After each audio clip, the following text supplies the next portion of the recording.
right, let's drive this bad boy into camp. Super quiet.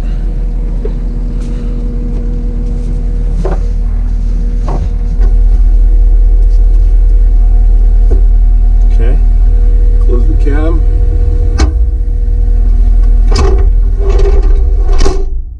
Okay, it's pretty cozy. GoPro on. We're recording. Okay, we're recording. Alright, so you hit this button right here, unlocks all the hydraulics, just turns it up. So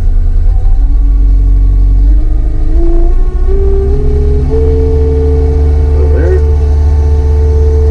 we're in business. You can tell it's brand new because it's still got all the plastic on it. Alright, let's go take a first spin. Is my 2023 Takeuchi TL8R2. Just going to do a quick review on this guy. I've had it about 2 or 3 weeks now. Put about 40 something hours on it. So far, I'm pretty impressed with this machine. It's I like that it's really small. It's got quite a bit of power. It's got the hydraulic quick disconnects right there, which is really nice. My New Holland I used to have to get out of the machine, undo the spring. It was like a spring lock, and it was a huge pain in the butt. With this machine, gosh, it looks like it's already like 10 years old because it's just been up at my property doing a lot of work every single day. So one thing that I'm going to tell you some things that I like about it and some things that I don't. So my New Holland was a C238. One thing that I really liked about my New Holland was the hand and foot controls. So I know that sounds kind of weird. Getting in this, it was not that it was hard to use, it was just I was so used to the hand and foot controls that I was like, man, I don't know if I'm gonna like this machine. However, running it 2 or 3 hours, I've really enjoyed just the hand controls. I didn't realize how much more convenient those were, so that was kind of weird. It was a little bit of a, not a learning curve, but something that I wasn't expecting that I would like. This door, I like how it rotates up, but this lock, to press that button, man, is it a pain in the butt sometimes. So I'm going to jump in here and kind of show you some of the controls and go through some of the screen stuff and do a quick walk around, and then I'm sure you're going to see tons of footage of me pushing this thing around. There hasn't really been anything that I've thrown at this machine that it hasn't been able to lift or pull out. I had some big trees behind here that I used to pull it out. Oh man, God, it just worked amazing. So let's climb into the cab and I'll show you some of the stuff on it.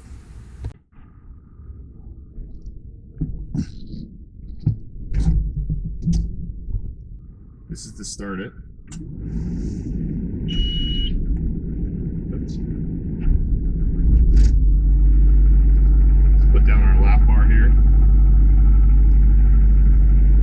So one thing I love about this, having the cab versus just the canopy, especially being in this dusty environment, oh man, it makes a huge difference. It's so nice in here. It's got a radio. It did say, I think the salesman had told me that this had Bluetooth on it. It doesn't, but it does have an auxiliary port for, hooking your phone into or your whatever you have, which is kind of nice. I just listen to my headphones because I really like to go from, working in the skid steer to doing whatever, and just I always have my headphones on. So we'll start here on the left side. These are for the attachments. I don't have any attachments right now other than a bucket and forks, but I'm, haven't really hooked up. I don't really plan on getting too many attachments. If I did get anything, it'd probably be an auger. I could see that being really helpful up here. Digging bench posts and whatnot. So this is all for all the auxiliary controls for the attachment and stuff like that. So we're not really going to go through that. Same thing with right here. These two buttons. This one right here is one of the best features, and I know a lot of the machines, the newer machines, have this. It's kind of like standard flip this boom up. So we've got this button right here that unlocks the hydraulics. So, turn it off, grab it, put it back to turtle. Okay. I'll try to bring this up so you can actually see it in action.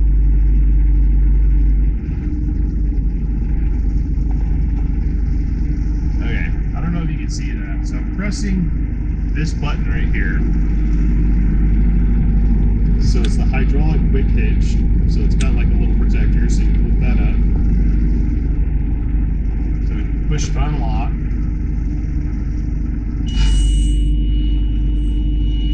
And it slides the locking pins out, and then to lock them down. Boom, like that. Changing between the force and the bucket is so easy. So, of course, we've got the radio. This is the AC and the heater. It actually works pretty good.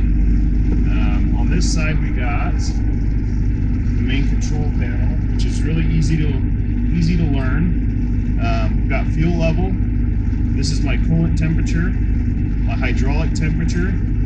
This right here is kind of like an RPM range. So if I turn this knob right here, sorry, I'm trying to do this with my gimbal. If I turn this turns up the RPMs on the machine. So we go back down, turning it up. I like to keep it like right there.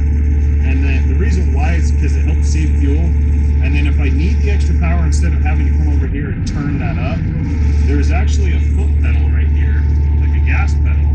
If I press that, that gives me the rest of the power I need. So I can do it in short bursts. If I'm picking up a heavy load of dirt or gravel or something like that, I really, really like that feature. I didn't think I was going to use it that much, but I found it to be pretty helpful.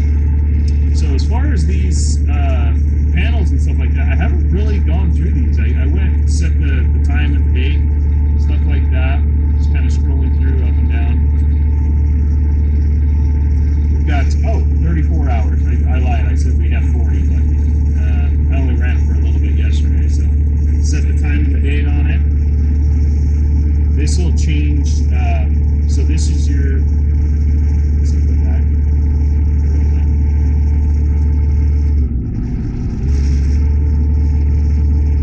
So that shows you how full your particulate filter is. So I don't have to do a regeneration just yet.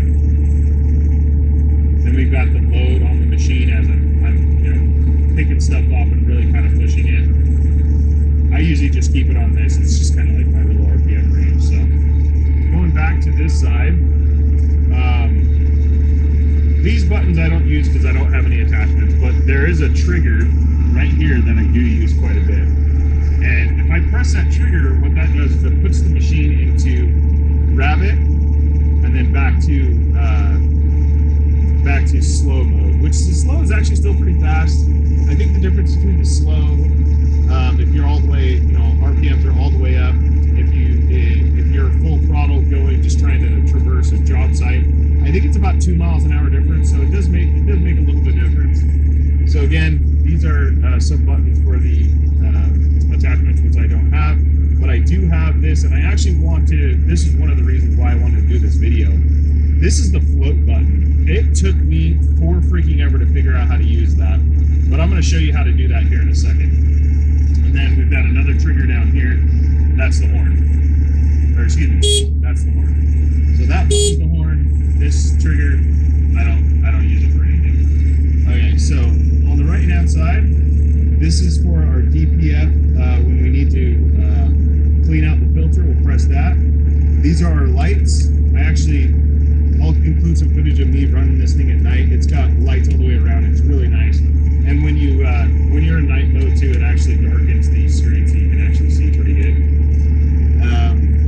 We got the windshield wiper, which actually works pretty good. So let's go ahead and close the.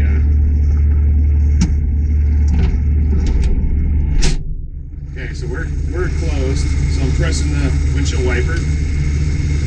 And then it also has windshield wiper fluid, which I'm not going to shoot right now because it's all dusty. It'll just get clogged up a little bit. So if we go up, we've got a mirror right there, and a mirror right there. But we also have a backup camera too, which makes it really nice. So if we go